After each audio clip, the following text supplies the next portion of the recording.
Bom dia. Hoje eu queria conversar com você sobre estar entre dois mundos. Minha mãe tinha um ditado para quando tínhamos que tomar uma decisão e estávamos entre uma opção e outra, e uma automaticamente excluía a outra. Ou casa ou compra a bicicleta. Não dá para ter as duas coisas. Pelo menos isso era um ditado antigo, quando de fato não dava para ter as duas coisas mesmo. Paulo, enquanto nós estamos estudando Filipenses, apesar de se alegrar com o fato de que a sua prisão acabou contribuindo para a expansão do Evangelho, ele deseja liberdade. Porém, o texto que nós vamos ler, ele nos deixa com uma pequena dúvida de qual prisão que ele deseja ser liberto. Então, abra sua Bíblia lá em Filipenses 1, 19 e 20, e eu vou ler aqui para vocês. Diz o seguinte o texto: porque estou certo de que, pela súplica de vocês e com a ajuda do Espírito de Jesus Cristo, isso resultará em minha libertação. Minha ardente expectativa e esperança é que em nada serei envergonhado, mas que com toda a ousadia, como sempre, também agora, Cristo será engrandecido no meu corpo, quer pela vida, quer pela morte. O verso 19, ele mostra que Paulo confia em dois agentes poderosos para que seja liberto.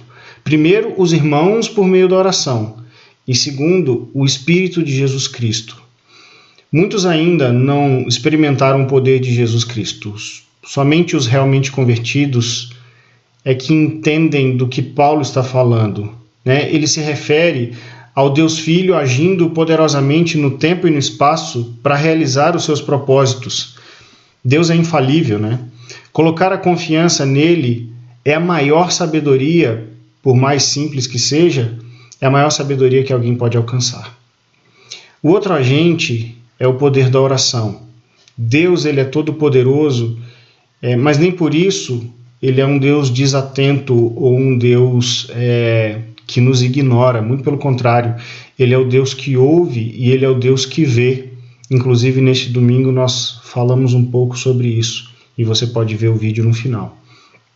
Além disso, Deus escolheu agir por meio da oração. Quando os crentes oram, o poder infinito de Deus está disponível para realizar tudo aquilo que desejam. Obviamente, em conformação com a vontade de Deus, porque olha como que Paulo encara a questão.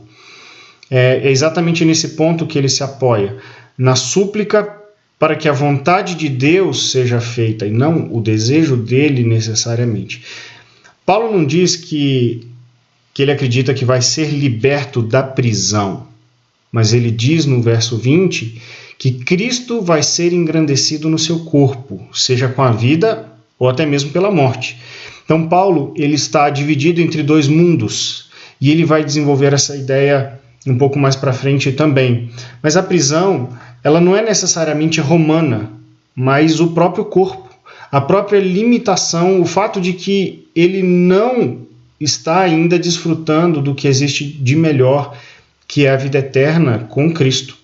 Mais uma vez, Paulo, ele está colocando a sua prioridade no fato de Cristo ser engrandecido. A glória de Deus é o seu objetivo maior. O conhecimento do Filho de Deus é mais importante do que qualquer coisa. Pensando assim, Paulo, ele diz que não será envergonhado. Ainda que os homens com más intenções queiram apontar para a prisão de Paulo como um motivo de vergonha, Paulo não reconhece assim de forma alguma, e ele acredita mesmo que não vai ser envergonhado diante de Deus. Ele percebe que a prisão é útil ao Evangelho, e mesmo que ele morra, não existe vergonha alguma em servir e honrar ao Senhor. Não existe vergonha em chegar diante de Cristo no grandioso dia em que nós vamos vê-lo face a face e ter para apresentar apenas o nosso corpo dado como sacrifício vivo, santo e agradável, como Paulo vai desenvolver em Romanos 12, 1 e 2. Isso é tudo que basta, porque Cristo conquistou por nós o direito de sermos aceitos, não as nossas obras. então não haverá vergonha para aqueles que estão em Cristo e que têm como prioridade a glória de Deus. Paulo está entre dois mundos porque ele estava preso pelo poder romano e preso no corpo e nessa vida que ainda o impediam de estar face a face com Jesus no céu para sempre. O meu convite hoje para você é que você alinhe as suas prioridades e reflita sobre o que tem te prendido, de fato. Talvez o desejo de ir para o céu seja algo que precisa ser mais cultivado. Eu quero te incentivar a estar com Cristo agora, conhecê-lo mais agora,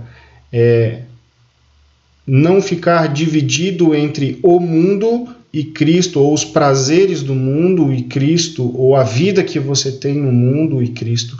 Pelo contrário, mas que você esteja com Cristo agora, a fim de cultivar esse desejo de estar com Ele por toda a eternidade, porque isso é o que vai acontecer com todos aqueles que creem nele, no Filho de Deus, o Deus encarnado, Jesus Cristo. Que Deus te abençoe. Um grande abraço.